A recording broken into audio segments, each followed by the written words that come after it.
नमस्कार, न्यूज 24 देख रहे हैं आप और मैं हूं आपके साथ मुस्कान शास्त्री।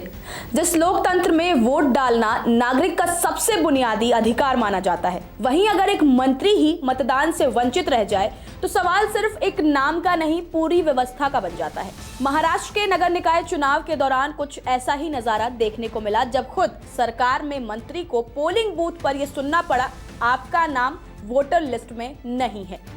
महाराष्ट्र में गुरुवार को नगर निकाय चुनाव के लिए मतदान जारी था। इसी क्रम में राज्य के वन मंत्री और भाजपा के वरिष्ठ नेता गणेश नाइक भी नवी मुंबई म्युनिसिपल कॉर्पोरेशन यानी NMMC चुनाव में अपना वोट डालने पोलिंग स्टेशन पहुंचे थे। लेकिन वहां पहुंचते ही हंगामा खड़ा हो गया जब पता चला कि उनका नाम ही वोटर लिस्ट में दर्ज नहीं है। नतीजा ये रहा कि मंत्री चाहकर भी वोट नहीं डाल सके। इस घटना से नाराज गणेश नाइक ने मौके पर मौजूद अधिकारियों से सवाल जवाब किए और बाद में मीडिया से बात करते हुए तीखी प्रतिक्रिया दी। उन्होंने कहा कि अगर एक मंत्री के साथ ऐसा हो सकता है तो आम मतदाताओं की स्थिति का अंदाजा लगाया जा सकता है। जिस तरह से नगर निगम चुनाव कराए जा रहे हैं वो बिल्कुल ठीक नहीं है। इस तरह के चुनाव लोकतंत्र में स्वीकार्य नहीं हो सकते। हम यहाँ व्यवस्था में पैदा हुई तमाम समस्याओं को लेकर शिकायत करने आए हैं।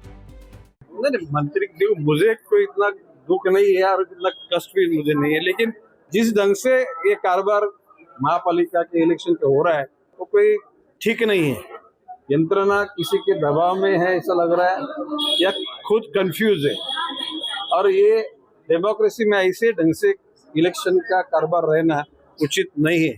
इसलिए इलेक्शन कमिश्नर की ओर हम लोग ये सिस्टम का जो भी कुछ मसला हुआ है उसके बारे में शिकायत करने वाले। गणेश नाइक ने आरोप लगाया कि वोटर लिस्ट में भारी गड़बड़ी हुई है। उन्होंने कहा कि उनके परिवार के सदस्य और रिश्तेदार एक ही इमारत में रहते हैं, लेकिन सभी के नाम 3 अलग अलग पोलिंग स्टेशनों में दर्ज कर दिए गए हैं। इसके लिए उन्होंने सीधे तौर पर राज्य चुनाव आयोग को जिम्मेदार ठहराया। मंत्री ने कहा कि अगर मुझ जैसे व्यक्ति को, जो खुद सरकार का हिस्सा है, इस तरह की परेशानी झेलनी पड़ रही है तो आम वोटरों के साथ क्या हो रहा होगा, इसका अंदाजा लगाना मुश्किल नहीं है। उन्होंने वार्ड गठन और चुनावी प्रक्रिया में भी अनियमितताओं के आरोप लगाए और कहा कि जनता ने पैसे और साजिशों की राजनीति को नकार दिया है। हालांकि काफी भागदौड़ और एक बूथ से दूसरे बूथ तक भटकने के बाद आखिरकार गणेश नाइक का नाम वोटर लिस्ट में मिला और वो अपने वोट डाल सके, लेकिन तब तक ये मामला चुनावी व्यवस्था पर बड़ा सवाल खड़ा कर चुका था।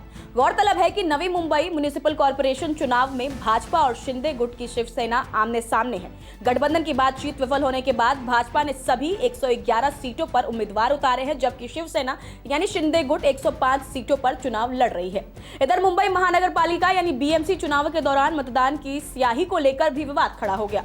शिवसेना यानी उद्धव ठाकरे गुट प्रमुख उद्धव ठाकरे ने चुनाव आयोग द्वारा इस्तेमाल की जा रही स्याही पर सवाल उठाते हुए कहा कि मार्कर पेन की स्याही आसानी से मिटाई जा सकती है, जिससे फर्जी मतदान का खतरा बढ़ता जाता है। नहीं, बहुत सारे जगह ऐसे कि वहां से शिकायतें आ रही है।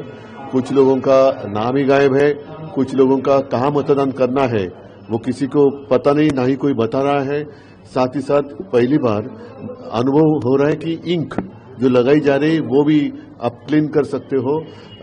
तो ये सब गड़बड़ी कर रहे हैं ये लोग, और इसलिए मैंने कहा कि ये जो चुनाव आयोग है या कमिश्नर है वो करते क्या है, किस चीज के लिए वो सैलरी लेते हैं। नहीं, एक तो पुराने मशीन लगाए हैं उन्होंने, साथ ही साथ कल जैसे मैं राज और संजय जी साथ थे, वो और एक कुछ उन्होंने चीज लाई है, पाड़ू।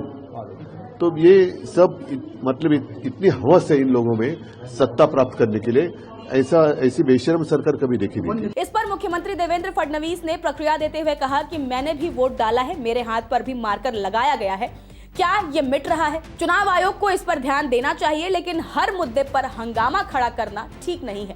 चुनाव निष्पक्ष होने चाहिए। देखिए, अभी मैंने ये मार्कर मेरे को लगाया हुआ है, अब इसको मिटा के दिखाइए।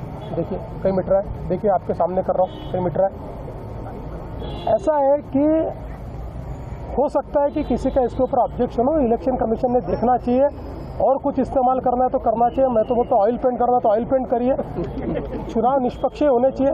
लेकिन हर चीज़ पर इस प्रकार से इशू तैयार करके मानो हमारे जो लोकतांत्रिक संस्थाएं हैं उन संस्थाओं के ऊपर एक प्रकार से प्रश्न चिन्ह हालांकि चुनाव आयोग और बीएमसी प्रशासन ने स्याही से जुड़ी सभी खबरों को सिरे से खारिज कर दिया है। बीएमसी ने स्पष्ट किया कि मीडिया में चल रही खबरें तथ्यात्मक रूप से गलत हैं और पक्की स्याही को लेकर किसी भी तरह का बयान आयुक्त की ओर से नहीं दिया गया है। नगर निकाय चुनाव के दौरान मंत्री का नाम वोटर लिस्ट से गायब होना और स्याही पर उठा विवाद, दोनों घटनाएं एक ही सवाल की ओर इशारा करती हैं। क्या चुनावी प्रक्रिया वाकई उतनी पारदर्शी और मजबूत है जितना दावा किया जाता है? जब सिस्टम खुद अपने सबसे ताकतवर चेहरों को नहीं संभाल पा रहा, तो आम मतदाता की सुरक्षा और अधिकारों की जिम्मेदारी कौन लेगा? आप इस पर क्या कुछ सोचते हैं? अपनी राय हमें कमेंट कर जरूर बताएं। नमस्कार, मैं हूं मानक गुप्ता। अगर आपको हमारा ये वीडियो पसंद आया हो तो इसे लाइक और शेयर जरूर करें और हां, हमें सब्सक्राइब और फॉलो करना ना भूलें ताकि आप देश और दुनिया की कोई खबर मिस ना करें। तो जुड़े रहिए हमारे साथ और देखते रहिए न्यूज़ 24।